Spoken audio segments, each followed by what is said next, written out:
네, 여야가 내년 총선을 앞두고 선거제 개편 필요성에 공감대를 모으고 있지만 세부적으로 이견을 좁히지 못하고 있습니다. 한편 오늘 저녁에는 더불어민주당 이재명 대표와 이낙연 전 대표가 만찬을 겸한 회동을 진행할 예정이어서 관심이 쏠리고 있는데요. 오늘 1번지 초대석에서는 더불어민주당 송기현 원내수석 부대표와 함께 관련된 얘기 나눠보겠습니다. 어서 오십시오. 네, 안녕하세요. 네, 반갑습니다. 반갑습니다. 네, 먼저 선거제 개편 얘기부터 해보겠습니다. 네. 아무래도 2+2 멤버이시기도 하니까 네. 김진표 국회의장이 7월 15일을 여야 간 합의 데드라인으로 제시하지 않았습니까? 네. 가능하겠습니까? 최대한 노력은 하고 있습니다만은 물리적으로 7월 15일까지는 어려운 것 같습니다. 네. 예, 지난 월요일에 의장님과 원내수석 또 양당의 정개특위 간사들의 네. 회동이 있었는데 그 자리에서 충분한 논의가 있었습니다. 그래서 그 논의에 따라서 좀 더 진전된 논의를 각 당에서 가져보자 하는 말씀까지 있었는데요. 그래도 15일까지는 15일 이번 주말이니까요. 네. 15일까지는 어려울 것 같고 다만 8월까지는 가능하면 의견 많이 모아보자 이렇게 말씀하셨기 때문에 집중된 논의를 통해서 가능하면 조속한 기일 내에 선거제 개편이 이루어지도록 하는데 노력을 하겠습니다. 네. 물리적으로 7월 15일은 쉽지 않겠지만 최선의 노력을 다해본다고 말씀하셨으니까 관심은 그렇다면 워낙 여야 간의 입장 차가 큰 것으로 알려져 있기 때문에 네. 이 부분에 있어서 합의를 이뤄낼 여지가 좀 있다고 보십니까? 우선 저희 당 입장에서는 정치 개혁이 필요하다는데요. 네. 그 정치 개혁의 가장 두 가지 축이 하나는 이 표의 어떤 등가성을 가능한 최대한 살려야 된다. 네. 또 하나는 지역 균형을 좀 맞춰야 된다. 지금 지역에 따라 너무 차이가 나는 그런 정치 상황 아니겠습니까? 이 두 가지 큰 명제를 가지고 한다고 하면 여야 간 협상이 가능하지 않을까 싶은 생각이 들고요. 특히 양당이 선거에서 유불리를 좀 떠나서 생각한다면 가능하다고 생각하고 완전 지금은 조금 더 가능성이 많다고 보는 것이 양당이 사실은 어떻게 보면 냉정하게 생각하면 어느 당도 완전 유리한 입장에 쓰지 않은 네. 그런 상황이거든요. 이럴 때는 어느 당도 압승을 예측하기 어려운 상황이기 때문에 서로 간에 양보가 가능하지 않을까 생각을 하고 있습니다. 네.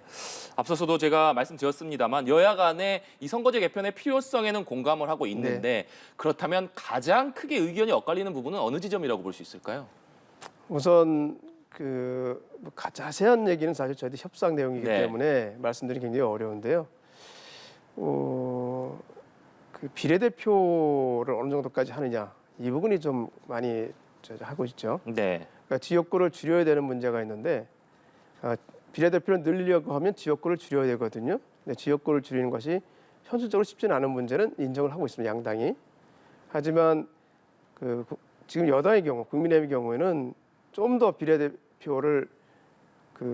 비례대표가 좀 덜 필요하다는 네. 입장이고 저희 당은 비례대표가 표의 등가성을 확보할 수 있는 길 중에 하나이기 때문에 비례대표를 확대해야 된다는 입장이기 때문에 이 부분이 좀 가장 큰 양당의 차이가 되는 것 같습니다. 네. 사실 선거제 개편 논의가 한창인 와중에 지난 교섭단체 대표 연설에서 김기현 대표가 네. 의원 정수 축소를 얘기를 했습니다. 10% 그러니까 30명을 줄여야 된다. 이 얘기를 했고 당내에서는 이게 아무래도 비례대표가 되지 않겠느냐 이런 네. 얘기가 나오기도 했습니다. 실제 맞습니다. 지금 여야 간 협상에서 의원수 감축 부분도 국민의힘에서 요구하고 있는 사안인가요? 구체적인 협상 내용까지 제가 말씀드리기 네. 어려운데요. 그 부분까지 아직 직접 거론되지는 않고 있습니다. 아직까지 의원수 감축에 대해서는 얘기되지 않고 지금 논의는 현원 300명을 바탕으로 해서 그 부분에서 네. 지역구나 비례대표를 어떻게 조정할 것인가 이 부분의 논의가 되고 있다. 네, 그렇습니다. 이렇게 이해하면 되겠습니다. 네, 알겠습니다. 김진표 국회의장이 여야 간 극한 대립과 갈등의 정치가 반복되는 이유가 현행 선거제에 있다라고 몇 차례나 강조를 네, 하고 있습니다. 네. 이 부분은 어떻게 이해하겠습니까? 지금 양당으로 나눠져 있는 네. 것이 아마 지금 우리 국회가 제대로 작동하지 않는 원인이다 이렇게 보시는 분들이 많이 있고 의장님도 같은 생각을 하시는 것 같습니다. 실제로 양당에서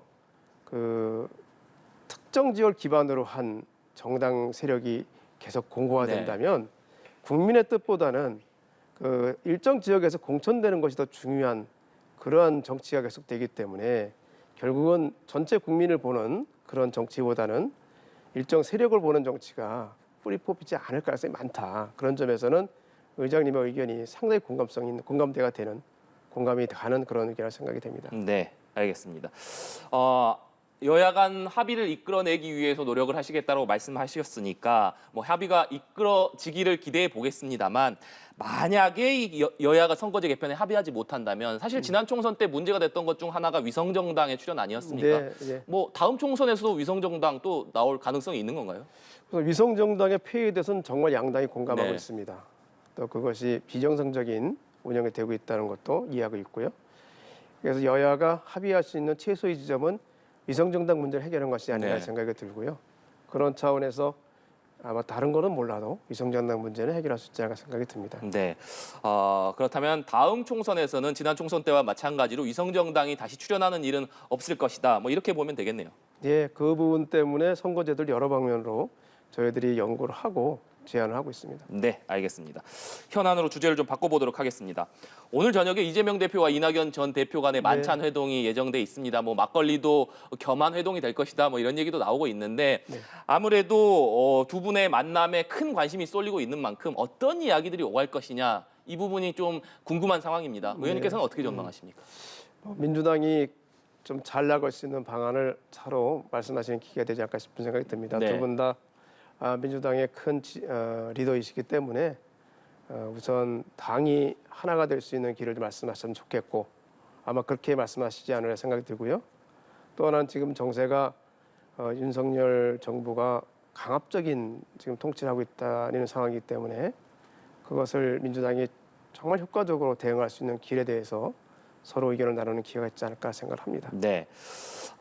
두 분이 저녁을 먹는 게 이번이 처음이라고 합니다. 점심은 뭐 식사를 함께 한 적이 있는데 저녁을 함께 하는 건 이번이 처음이라고 하는데 많은 언론에서 이번 회동을 놓고 계파 갈등의 분수령이 될 것이다. 이런 표현들을 내놓고 있습니다. 이 부분에는 동의하십니까? 두 분이 굉장히 민주당의 큰 지도자이기 때문에 네. 그런 우려를 잘 알고 계시리라 생각합니다. 말씀하시는 내용이나 말씀하신 이후에 또 말씀이나 이런 부분에서 민주당이 그렇게 갈라지는 길로 가지 않도록 하시리라 저는 확신합니다. 네. 오늘 회동에서 좀 좋은 성과가 있을 것으로 기대하시는 것 같은데 당내에서 관심이 아무래도 크게 쏠려 있는 회동인 만큼 네. 어떤 성과, 뭐 공개적으로 회동이 공개되지도 않고 회동 결과는 서면으로 나온다고 하긴 합니다만 네. 구체적으로 어떤 성과가 좀 나왔으면 좋겠다 이렇게 생각하시나요? 내년 총선이 정말 저희 민주 세력에 굉장히 중요한 네. 총선이라는데 아마 공감을 했으면 좋겠고요. 그러기 위해서는 서로가 서로의 응원자가 될 수 있고 같은 편이 될 수 있다는 것에 대한 확실한 인식을 보여주는 그런 내용이 됐으면 좋겠다는 생각입니다. 네. 결국에 오늘 회동이 계속해서 얘기됐던 당내 계파 갈등의 우려를 다시 한번 불식시키는 계기가 됐으면 좋겠다 이런 말씀으로 이해하겠습니다. 계파 갈등이 이제 어느 정도 있다고 봐야 되는지 모르겠는데요. 네. 어느 정도 있다고 한다면 생각이 약간 다른 분들이 많이 있었다고 하면 다소 있었다고 하면 그런 분들까지도 같이 민주당의 큰 틀로 나갈 수 있는 계기가 됐으면 좋겠다는 것이 저희 바람입니다. 네, 알겠습니다. 혁신위 얘기도 잠시 해보겠습니다. 네. 민주당 혁신위가 사실 전면적인 당내 쇄신을 다짐하면서 출범을 했는데 물론 뭐 최근에 오염수라든지 양평 고속도로라든지 워낙 많은 정치적인 네, 현안이 네. 있기 때문이기도 하겠습니다만 다소 존재감이 약해진 것 아니냐. 요새 네, 좀 네. 혁신위의 목소리가 잘 들리지 않는 것 아니냐. 이런 얘기들이 계속 나옵니다. 이 부분 어떻게 생각하십니까? 말씀하신 것처럼 워낙 큰 사안들이 있다 보니까 혁신위가 목소리를 낼 수 있는 공간이 좁아졌다는 점에도 원인이 될 수 있기도 하고요. 또 혁신위가 출범하면서 처음과는 달리 여러 의원들과 공감대를 형성해가면서 가는 과정을 좀 거치는 것 같다는 생각이 들고 그러면서 그 목소리를 내는 쪽에 아직은 좀 숙성이 좀 더 해야 되겠다는 판단을 하지 않는가 싶은 생각이 듭니다. 그러다 보니까 목소리가 아직 안 나오고 있고 그런 점에서는 뭐 반드시 조급하게 그런 내용이 나와야 될 필요 없지 않는가 생각을 하고 네. 그것이 부정적이다 생각하지는 않습니다. 혁신위가 어떻게 본다면 큰 그림을 가지고 하나씩 지금은 단계를 밟아가는 과정이다. 네, 네. 뭐 그렇게 이해를 해야 될 것 같은데 사실 1호 쇄신안으로 의원들의 불체포 네, 특권 포기를 내놨습니다.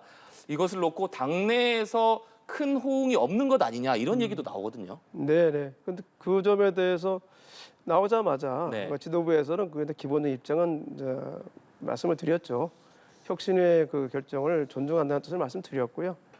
구체적으로 불체포 특권의 포기라든지 아니면 의총이 어떤 형식을 한다든지 네. 부분에 대해서는 저희들이 의원들의 총의를 모아가겠다 이렇게 말씀을 드렸고 의원들의 총의를 모아가는 과정에서 그것이 분열적으로 되지 않도록 하는 데는 아마 시간이 좀 걸리고 있는 것 같다고 생각하시면 될 것 같습니다. 네, 알겠습니다. 앞서 잠시 말씀드린 대로 최근 정치권의 가장 큰 현안 중에 하나가 서울 양평 고속도로 사업입니다. 네. 원희룡 국토부 장관이 사업 전면 백지화를 선언한 이후에 정치권에서 공방이 계속되고 있는데 의원님께서 국토부가 김건희 여사 일가에 특혜를 주기 위해서 노선 변경을 시도했다 뭐 이런 네, 의혹을 처음 제기하시기도 하셨습니다. 네. 국민의힘에서는 오늘도 보면 이것이 뭐 전 민주당 소속 전 양평군수의 땅을 얘기를 하면서 이것이 민주당 게이트다 뭐 이렇게 역공에 나선 모습인데 현재 상황에 대해서는 어떻게 보고 계십니까? 지금 이제 의혹이 제기된 이후에 그때 국토부까지 나서 가지고 네. 그것을 변명하고 있는데요. 이것은 2008년부터 시작된 사업이고 작년까지는 그 다른 이야기가 나온 적이 없습니다. 예타까지도 네, 다 진행된 사안이고 그 과정에서 지난번에 아마 저희 양평군수가 저희 당이었을 때 강화 IC를 요청했던 사실이 있는데 그 부분도 국토부가 받아들일 수 없다는 의견을 아마 최종적으로 결정해서 모든 절차가 진행됐습니다. 근데 문제는 정권이 바뀌고 또 군수도 또 바뀌고 네, 그렇게 하는 과정에서 갑자기 1년도 안 된 사이에 종점이 바뀐 것이죠. 그럼 저희들 관점은 이렇습니다. 그러면 2008년부터 시작하면 거의 한 10몇 년가량 추진되어 왔고 결과가 거의 나왔는데 그것이 1년 만에 갑자기 바뀐 이유가 뭐냐? 그 과정이 어떤 과정을 거쳐서 바뀌어졌느냐? 저는 그거를 밝히라는 것이지 네. 다른 건 없습니다. 그러니까 이 노선이 바뀌게 된 배경을 명확하게 밝히면 될 일인데 그렇습니다. 그것을 네. 왜 명확하게 지금 밝히지 않고 있느냐 이런 말씀이신데 원희룡 국토부 장관이 사실 민주당이 계속해서 허위 선동을 하고 있기 때문에 이 사업을 추진할 수 없다. 그렇기 때문에 이것을 전면 백지화하겠다. 이렇게 선언을 했습니다. 그 원희룡 장관의 선언에 대해서는 어떻게 보셨습니까? 그럼 첫째, 제가 말씀드린 것처럼 네. 2008년에 시작해서 그 당시도 물론 다 국민의힘 계열에다 이제 그쪽 이름은 다르지만 국민의힘 소속 국회의원이 있었고요. 또 국민의힘 즉 김성교 전 의원이 군수를 3선이나 했었고 네. 그 과정에서 쭉 추진이 됐던 것이 예비타당성 조사까지 마치고 노선이 그렇게 결정이 된 상태입니다. 그게 사실이죠. 가짜 뉴스가 아니죠. 근데 1년 만에 정권이 바뀌고 군수가 바뀌고 그런 상태에서 노선이 갑자기 바뀌었습니다. 그것도 팩트죠.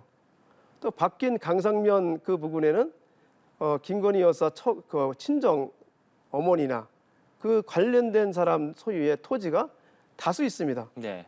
그것도 사실입니다. 저희는 그 과정을 밝혀달라는 것입니다. 근데 지금 제가 말씀드린 것 중에서 가짜가 있습니까? 오히려 국토부 장관이 나서서 가짜 뉴스를 지금 만들어내고 있는 겁니다. 네.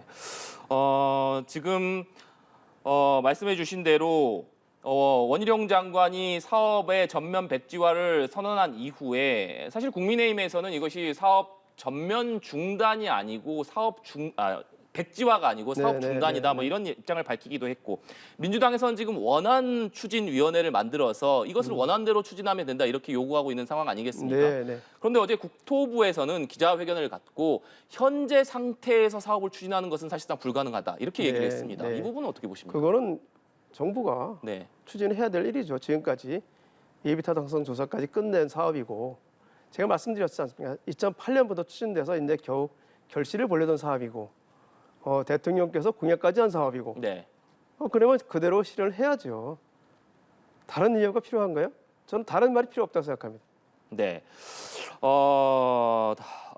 양평 국민들은 지금 계속해서 사실 정치권의 어떤 공방 속에서 이 사업이 무산되는 것 아니냐 뭐 이런 반발을 크게 하고 있는 상황입니다. 말씀하신 대로 정확하게 밝히면 될 것이다 이렇게 말씀을 하고 계신 상황입니다만 국민의힘과 정부에서는 현재 상황에서는 이 사업을 그대로 추진할 수 없다 이런 입장을 밝히고 있기 때문에 이 고속도로 사업 앞으로 어떻게 될 것이냐 뭐 굉장히 이 사업이 두물머리 지역에 굉장히 정체를 해소하기 위해서 1조 7천억이라는 예산을 들여서 하기로 한 사업입니다. 그 과정도 하루 이틀에 결정된 사안이 아니고요. 여러 가지 법에 정한 절차를 거쳐서 된 사업입니다. 지금 두물머리 쪽의 정체라는 현상은 네. 지금은 여전히 계속되고 있고요. 그 정체를 해소하기 위한 국책 사업이 시작된 이 사업은 반드시 실행될 겁니다. 저희들은 단지 갑자기 그 1년도 안 된 사이에 종점이 변경된 과정을 설명하라는 얘기입니다. 그 과정에 김건희 여사 친정집에 재산들이 많이 있었던 점과 관련이 있는 것도 해명을 하라는 얘기죠. 네. 사업을 하라 말라 저희가 얘기할 건 아닙니다. 사업을 하는 것은 정부가 해야 되는 사업입니다. 양평 국민들께서 너무 걱정하지 않으셔도 되지 않을까 싶습니다. 이것이 필요한 사업이기 때문에 당연히 돼야죠. 네, 알겠습니다. 이거는 필요한 사업이기 때문에 반드시 추진될 네, 것으로 그렇습니다. 보신다. 네. 이런 말씀이셨습니다. 네, 알겠습니다. 오늘 말씀은 여기까지 듣도록 하겠습니다. 지금까지 더불어민주당 송기현 원내수석 부대표와 얘기 나눠봤습니다. 오늘 말씀 고맙습니다. 네, 감사합니다.